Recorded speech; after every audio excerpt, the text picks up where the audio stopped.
मैं कीर्ति परोहा कक्षा 12वीं के जीव विज्ञान की क्लास में आपका बहुत बहुत स्वागत करती हूँ। मुझे आशा है कि मेरे प्रीवियस वीडियोस को आपने बहुत अच्छे से देखा होगा, उसको लाइक, शेयर और सब्सक्राइब भी किया होगा और साथ ही साथ आप उससे अपनी पढ़ाई चालू रख रहे होंगे। तो चलिए, प्रीवियस वीडियो में हमने पढ़ा था एसेक्सुअल रिप्रोडक्शन अर्थात अलैंगिक प्रजनन की विधियां, जिसको हमने बहुत अच्छे से डिस्कस किया था। उसके अंतर्गत एक विधि हमारी रह गई थी जो थी वेजिटेटिव प्रोपगेशन अर्थात कायिक प्रजनन।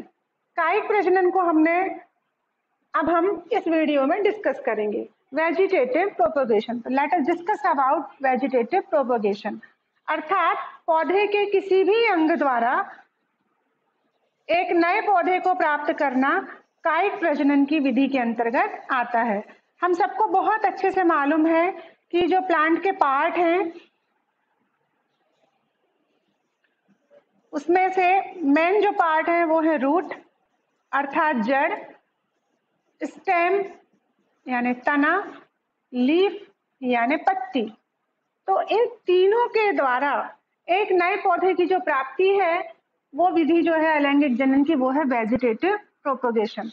चाहे वो रूट के द्वारा हो या वो किसके द्वारा हो, स्टेम के द्वारा या लीफ के द्वारा।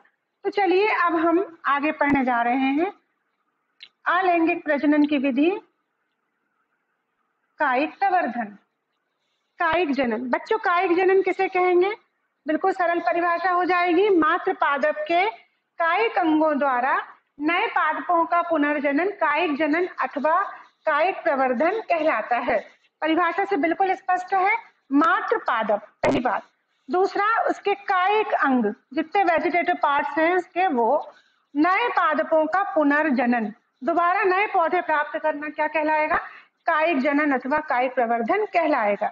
आप कायिक जनन भी कह सकते हैं और कायिक प्रवर्धन भी कह सकते हैं। ये जो है कायिक प्रवर्धन वो दो प्रकार का होता है। यदि बाय नेचुरल तरीके से हो तो उसे कहते हैं प्राकृतिक कायिक जनन, इसको इंग्लिश में बोलेंगे नेचुरल वेजिटेटिव प्रोपगेशन। यहाँ वेजिटेटिव प्रोपगेशन की स्पेलिंग दी हुई है। इसके अंतर्गत आता है जड़ों द्वारा, तने द्वारा, पत्तियों द्वारा और पत्र प्रकलिकाओं को द्वारा। तो इन चार विधियां जो कि प्राकृतिक कायिक जनन के अंतर्गत आती हैं, इसका हम इस वीडियोस में पूरा डिटेल अध्ययन करेंगे।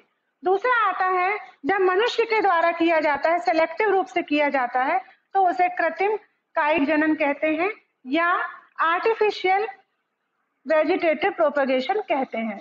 तो चलिए अब हम प्राकृतिक कायिक जनन के अंतर्गत जड़ों द्वारा कायिक जनन की जो विधि है उसको देखेंगे। तो पहला है शीशम अमरूद में जड़ों में से अपस्थानिक कलिकाएं निकलती हैं। कोई भी शीशम अमरूद का जो पेड़ है या पौधा है, उस पौधे से बाद में जड़ों से अपस्थानिक कलिकाएं, यहाँ जड़ें हैं और जड़ों में से कलिकाएं निकलती हैं जो बाद में खुद एक नए प्लांट को जन्म दे देती है। आपने देखा होगा इन अमरूद के पौधे, शीशम के पौधे के पास में छोटे छोटे इन्हीं के पौधे उगते हैं, उनको बाद में हम अलग कर लेते हैं और उसको किसमें उपयोग कर लेते हैं? नए पौधे प्राप्त करने में उपयोग कर लेते हैं। नेक्स्ट इसमें यदि हम देखें तो दूसरा है हमारा कंदिल जड़ों द्वारा। किसके द्वारा? कंदिल जड़। अब कंदिल जड़ क्या है, पहले ये कॉन्सेप्ट क्लियर करें। कंदिल का अर्थ होता है ट्यूबरस रूट। कंदिल यानी ट्यूबरस। जब कोई भी जड़ जो होती है क्या करती है? भोज्य पदार्थ का संग्रह करने लगती है। ये जमीन के नीचे किसी भी XYZ हम जड़ को ले लें, रूट को ले लें, और अगर ये भोज्य पदार्थों का संग्रह करने लगती तो ये स्वेल अप हो जाती है और स्वेल अप होने के कारण इसमें भोज्य पदार्थ का संचय होने लगता है।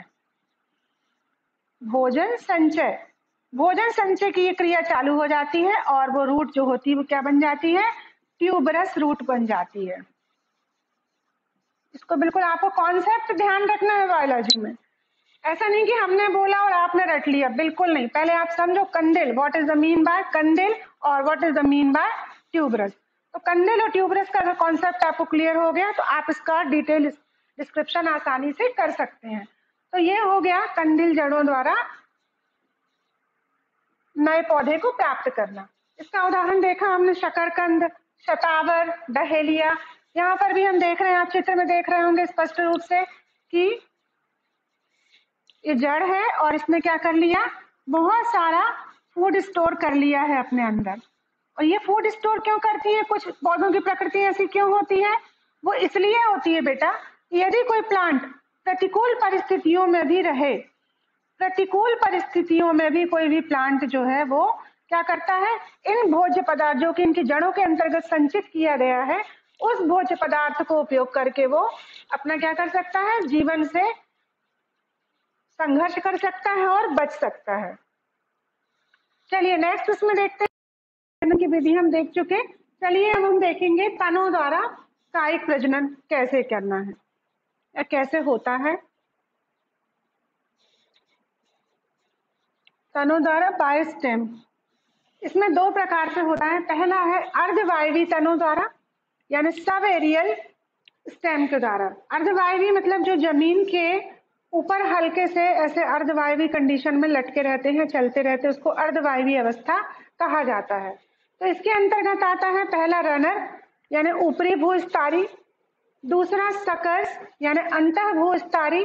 आपको हिंदी से ज्यादा अच्छा इंग्लिश टर्मिनोलॉजी आपको याद करने में सरल पड़ेगी। ऊपरी भूस्तरी रनर्स, अंतः भूस्तरी सकर्स, तीसरा भूस्तारिका यानी ऑफसेट, और चौथा भूस्तारी यानी स्टोलन। अब इनके उदाहरण देखें, अगर हम रनर्स या ऊपरी भूस्तारी के उदाहरण है खट्टी बूटी, दूब घास। अंतः भूस्तारी के हैं गुलदाउदी, पुदीना। भूस्तारिका या ऑफसेट के हैं जलकुंभी, पिस्टिया। और भूस्तारी यानी स्टोलन के हैं अरबी, चमेली और झुमकलता। अगर हम इनके उदाहरण आपको बच्चों अच्छे से याद करना, हम इसके डायग्राम्स को देखते हैं। पहला है रनर, ऊपरी भूस्तारी रनर। रनर में क्या होता है, पौधा का किसी भी पौधे का जो दुर्बल तना है वो जमीन के साथ साथ इस पौधे के चलता जाता, आगे बढ़ता जाता है, जिसको कहते हैं ना रनर, आगे बढ़ते जाना, आगे बढ़ता जाता है। और इसकी जो पर्व संधि रहती है पौधे के, वहां से जड़ें निकलने लगती हैं और ऊपर प्लांट के ऊपरी पोर्शन के जो भाग हैं वो निकलने लगते हैं। तो इस प्रकार ये हो जाता है रनर वाला पार्ट। उसके बाद अगर हम देखें तो दूसरा आता है सकर। सकर ये भी रनर के जैसे ही इसका स्टेम आगे आगे ग्रो करता है, लेकिन क्या होता है इसमें जो स्टेम पोर्शन रहता है वो कैसा रहता है, जमीन से लगा हुआ, जमीन के नीचे दबा हुआ आगे आगे बढ़ता जाता है। और स्टेम की जो पर्व संधि रहती है, पर्व संधियां कहलाती हैं किसी भी स्टेम की, तो यहाँ से अपस्थानिक जड़ें निकलने लगती हैं और ऊपर बाकी प्लांट का ऊपरी पोर्शन निकलने लगता है। तो ये हो गया आपका सकर।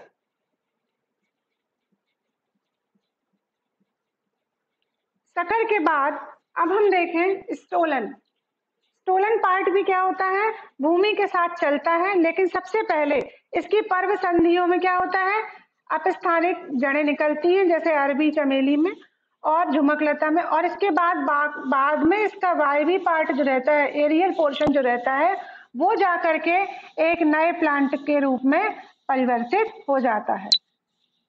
ये हो जाता है। तो ये अंतर आपको मालूम होना चाहिए, what is runner, what is sucker and what is stolen। ये है stolen।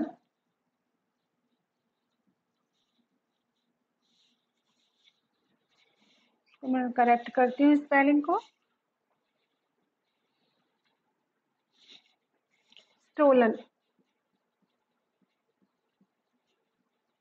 ये बेटा आपको डायग्राम जरूर बनाना है। कभी भी यदि आपसे 3 नंबर के क्वेश्चन में या 4 नंबर के क्वेश्चन में आते हैं, इनके डायग्राम आप जरूर बताइए। चौथा हमारा हो जाता है ऑफसेट। ऑफसेट में अगर हम देखें, ऑफसेट, ऑफ यानी नीचे, ऑफसेट नीचे, तो इसमें पौधे का, इसका उदाहरण है जलकुंभी, पिस्टिया। इसमें पौधे का मांसल वाला, मोटा वाला जो तना रहता है वो साथ में आगे आगे वृद्धि करता है। और पहले इसी वैसे ही इसमें अपस्थानिक रूट्स निकलती हैं।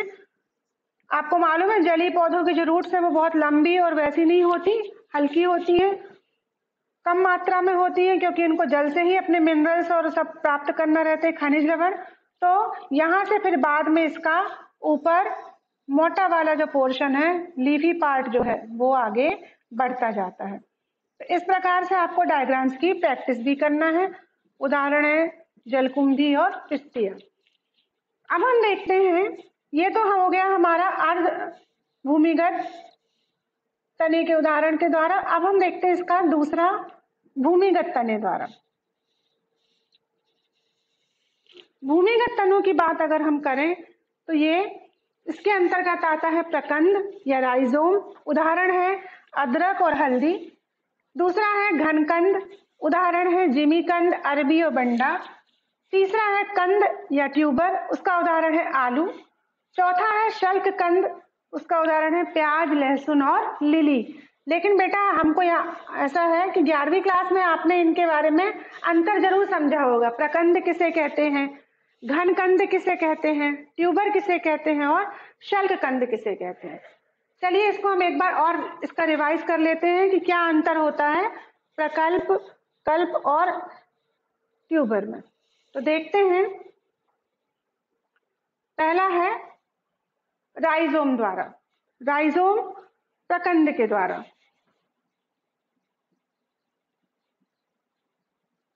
को राइजोम भी कहते हैं। यहां हम देखेंगे प्रकंद का उदाहरण अदरक दिखाई दे रहा है आपको। अदरक में क्या है, अगर हम अदरक के एक पार्ट को अच्छे से ऐसे एनलार्ज करके देखें तो यहाँ पर नोट्स हैं। ये अदरक में ये नोट पाई जाती है, इनको कहते हैं नोट्स। और इसके बीच का जो हिस्सा रहता है ये होता है इंटरनोड। ये जरूर ध्यान रखना है आपको, what is node and what is internode. तो ये अदरक जो है वो राइजोम का एग्जाम्पल है। डायग्राम आप सब बना लेंगे। दूसरा है कंद या घनकंद जिसको बोलते हैं। घनकंद, घनकंद हम देखें इसको इंग्लिश में बोलते हैं कॉर्म। अब आप बोलेंगे कि मैडम ये तो लगभग एक सा सेम दिख रहा है, तो फिर आपने इसको प्रकंद और इसको घनकंद में कैसे अपन ने डिवाइड किया। तो उसको हम समझेंगे कि इसमें है तो ये दोनों ही स्टेम, ये बेसिक फीचर है। लेकिन जो प्रकंद का जो स्टेम होता है, ये प्रकंद जो राइजोम होता है वो इलोंगेटेड स्ट्रक्चर में होता है, ऐसे हॉरिजॉन्टल बढ़ता रहता है इस प्रकार से। ये लंबवत अक्ष के देखिए लंबवत जा रहा है ये, तो ये क्या कहलाता है, हॉरिजॉन्टल स्ट्रक्चर में ये वाला स्टेम रहता है। इसके विपरीत यदि हम घनकंद देखें तो घनकंद जो होता है वो लंबवत रूप से डेवलप होता है किसी भी इसमें। और दूसरी बात, ये इसका जो मांसल पोर्शन जो होता है, इसमें जो भोज्य पदार्थ संचित होता है वो कैसा होता है, अलग अलग कलिकाएं, इसमें कई राइजोम आपस में मिलते जाते हैं, जुड़ते जाते हैं। और यहाँ पर क्या होता है, इसमें लगभग एक ही कॉर्म के अंदर सारा फूड स्टोर होता रहता है। तो ये हमको बेसिक इसका ध्यान रखना है। इसके बाद तीसरा उदाहरण है हमारा प्रकंद घनकंद के बाद कंद या ट्यूबर।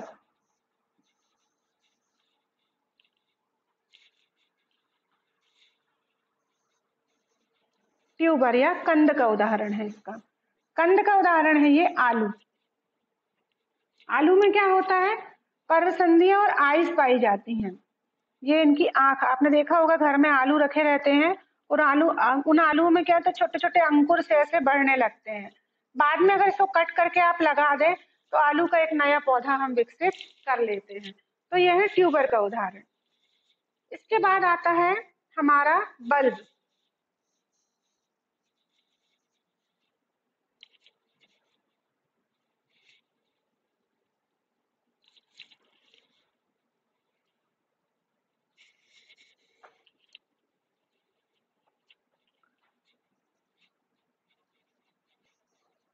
बल्ब या शल्ककंद।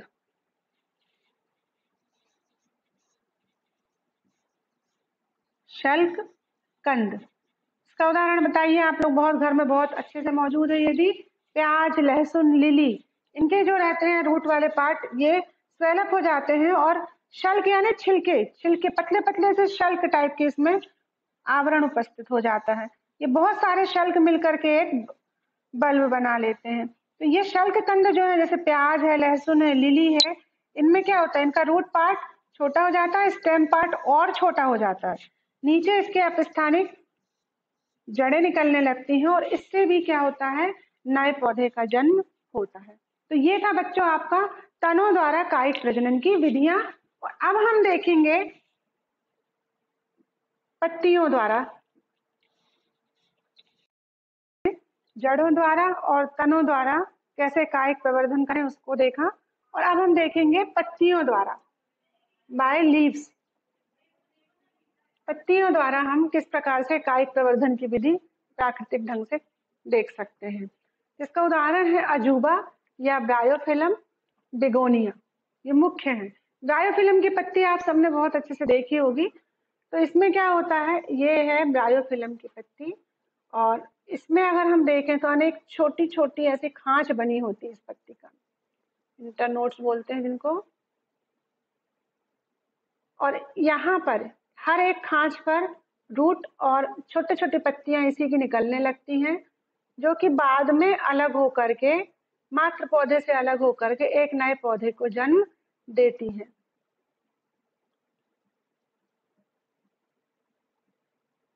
नए पौधे इससे प्राप्त होते हैं। दूसरा उदाहरण है पत्र प्रकलिकाओं द्वारा। पत्र प्रकलिकाओं मतलब बुलबिल्स। बुलबिल्स क्या है, पहले आपको ये समझना पड़ेगा।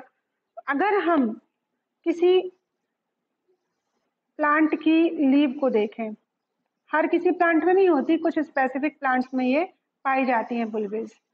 यहाँ पर एक गोलाकार संरचना उभरने लगती है, इसको कहते हैं पत्र प्रकलिकाएं या बुलबिल्स।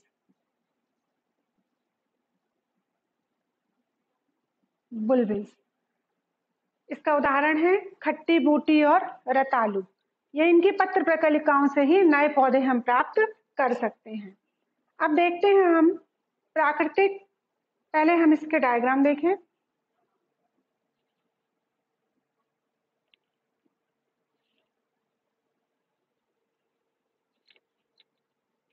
ये देखिए, ये ब्रायोफिलम की लीव है, उदाहरण पत्तियों द्वारा।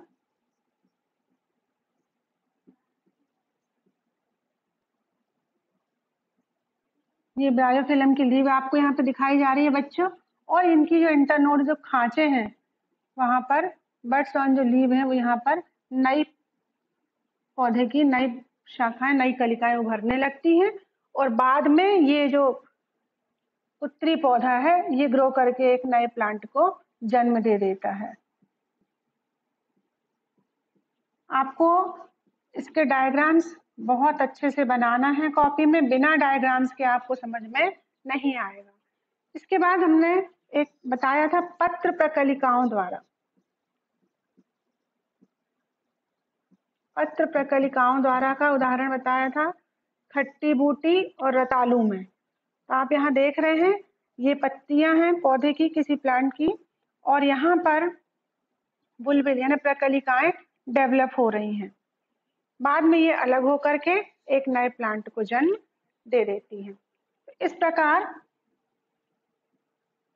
पौधे के पत्ती वाले भाग से भी हम नए पौधे को प्राप्त कर सकते हैं। तो बेटा ये था कायिक जनन नेचुरल प्रकार का, प्राकृतिक ढंग से। अब हम देखेंगे प्राकृतिक कायिक जनन का क्या महत्व है। ये आपका 2 to 4 मार्क्स के क्वेश्चन में आता है, प्राकृतिक कायिक जनन का महत्व। तो पहला है पौधे के वांछनीय लक्षणों को लंबे समय तक रखने हेतु। दूसरा, फसलों एवं सजावटी पौधों को व्यापारिक स्तर पर प्राप्त करने हेतु। ये दो लक्षण आपको बहुत अच्छे से याद करना है और कॉपी में नोट भी करना है बच्चों। और इसके बाद आता है हमारा दूसरा पार्ट, कृत्रिम कायिक जनन या प्रवर्धन, आर्टिफिशियल वेजिटेटिव रिप्रोडक्शन। उसके जितने विधि हैं या पार्ट्स हैं वो अभी हम आपको सेकंड पार्ट में डिस्कस करेंगे। थैंक यू बच्चों, इसको आप अच्छे से देखिए, लर्न करिए और नोटबुक में नोट करिए।